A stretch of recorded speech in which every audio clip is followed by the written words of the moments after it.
আজকে আমরা বের হয়েছি ফ্রেন্ডসদেরকে নিয়ে পদ্ম শাপলা বিল রিসর্টে যাওয়ার জন্য। সো আজকের ব্লগে থাকছে এই পদ্ম শাপলা বিলে গিয়ে আমরা কী কী অ্যাক্টিভিটিস করলাম সেটা নিয়ে।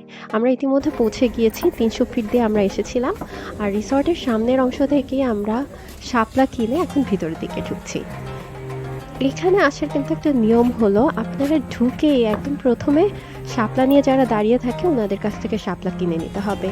ফার্দার ভিতরে ঢোকার পরে কিন্তু বিল থেকে কোনো ধরনের ফুল তোলা নিষেধ। নিয়মটা আমার খুব ভালো লেগেছে। আমাদের গাড়ি যেখানে এসে থেমেছিল একদম সেখানেই ফুল কেনার জায়গা, আর ফুল কিনেই একদম এই সেতুটা শুরু।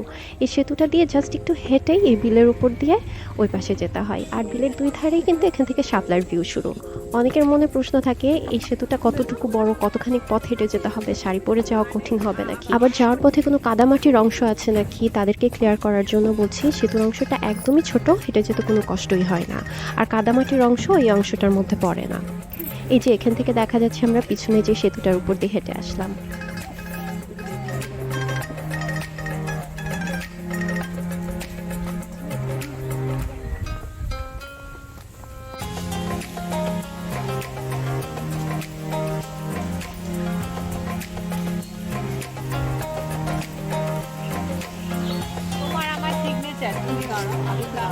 আর মাত্র 40 স্টেপস হেঁটে আমরা এই বাঁশঝাড়ের মতো এলাকাটায় চলে আসলাম। বাঁশঝাড়ের ওই পাশ দিয়ে একটা মাঠ, আর মাঠের ওই পাশ থেকে বিলটা শুরু।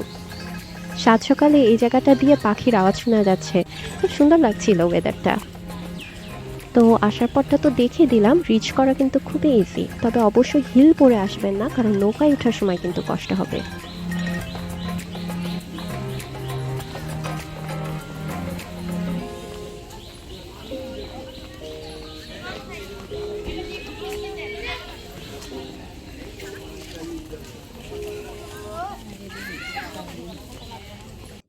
তো আমাদের সামনে ঠিক এরকম একটা বিলের ভিউ। সকাল সকাল লোকজন আসতেও শুরু করেছে, আর নৌকায় করে কেউ কেউ এখনই ঘোরাঘুরি শুরু করে দিয়েছে বিলে।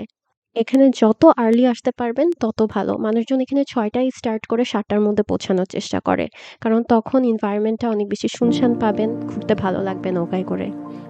আর আমরা এসেছি এই জায়গাটায় অক্টোবরের একদম লাস্টের দিকে, নভেম্বরের শুরুতে।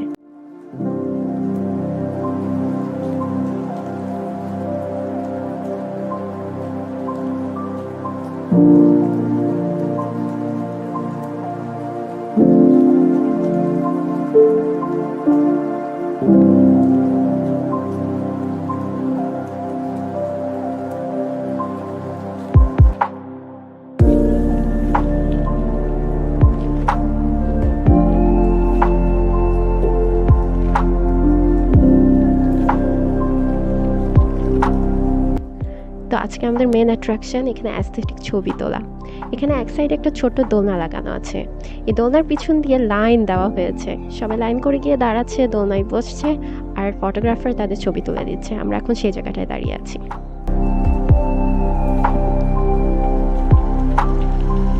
আনফর্চুনেটলি আমি এখানে বসে ছবি তোলার সময় যে ভিডিওটা করা হয়েছিল সেটা সামহাও মিসিং, বাট আমার স্টিল পিকচারগুলো আছে।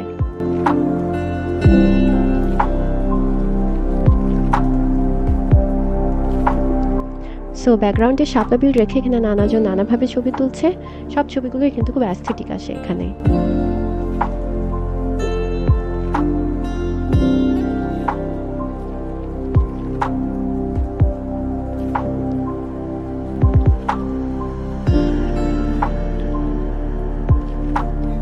এর পরের অংশটা হলো বোটে উঠে ভিতরে গিয়ে ছবি তোলা।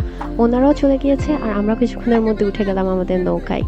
আমরা প্রত্যেকটা নৌকায় 3 জন করে উঠেছিলাম, আর 300 টাকা ছিল এই নৌকা রাইডের জন্য। আর ফটোশ্যুটের জন্য প্রত্যেকের টাইম দেওয়া হয়েছিল 15 থেকে 20 মিনিটসের মতো। বোটে উঠে ছবি তোলার এই ব্যাপারটা ছিল কোয়াইট অ্যান এক্সপেরিয়েন্স, কারণ আমি তো আর প্রতিদিন নৌকায় উঠি না। শাড়ি পরে নৌকায় উঠে এই ছবি তোলার ব্যাপারটা একটু চ্যালেঞ্জিং ছিল।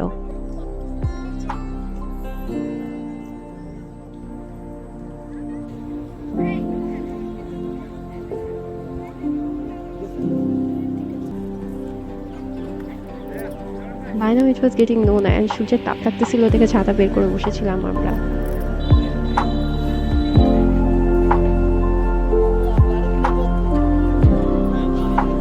আচ্ছা, তো বলে নিই, আমরা এখানে ফ্রেন্ডসরা মিলে সবাই এসেছিলাম ওয়ান্ডার উমেনের থ্রু দিয়ে। সো আপুদের অর্গানাইজ করা অ্যান্ড ফটোগ্রাফার আপুর ছবি তোলার স্কিল সব কিছু খুবই ভালো ছিল, অসাধারণ ছিল আমার বলা উচিত, কারণ এরকম একটা ব্যাপারকে খুব ইজি করে ফেলেছিল তারা। আচ্ছা, তো এই যে আমাদের বোটের পালা, এবার আমরা যে বোটে বসে আছি তার ঠিক অপোজিট বোটে বসে আছে ফটোগ্রাফার আপু আর ওয়ান্ডার উমেনে যারা নিয়ে এসেছিল ওই আপুরা। সো আমাদের এখন ছবি তুলতে দেওয়া হবে, আর সেটার আউটকামটা কীরকম এসেছিল তার কয়েকটা স্ন্যাপ আপনাদের সাথে শেয়ার করছি।